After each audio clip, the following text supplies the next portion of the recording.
Zakynthos, jedan od najpoznatijih grčkih otoka, prvo čime osvaja svoje turiste su nevjerojatne boje.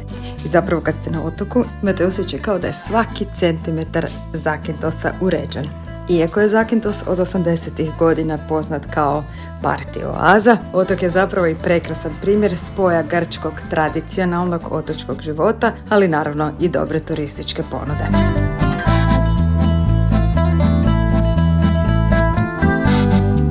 Od mnogobrojnih taverni i restorana, apsolutno najbolje mjesto s najboljim pogledom na cijeli otok je Lofos. A kad ste na otoku, barem jednom moraju se probati njihova verzija tradicionalnih mesnih okruglica u umaku od rajčice.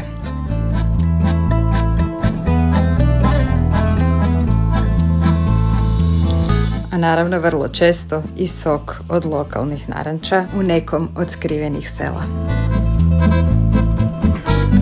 Iako je Navađo plaža iz prošlog videa najpoznatija plaža na Zakinthosu, u kojem god smjeru krenuli čeka vas prekrasan tirkiz Jonskog mora u kombinaciji s pijeskom, tako da je svaka plaža nekako onako poseban doživljaj za sebe.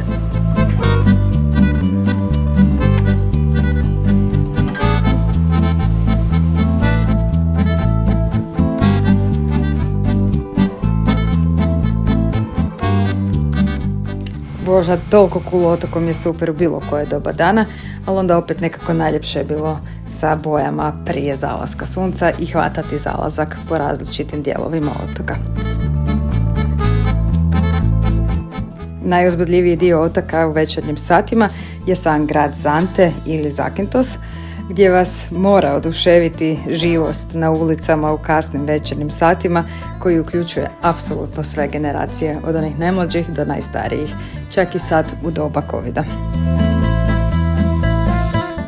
A kad odlazite sa Zakinthosa, gotovo sigurno će vam pasti na pamet kako mu se vratiti.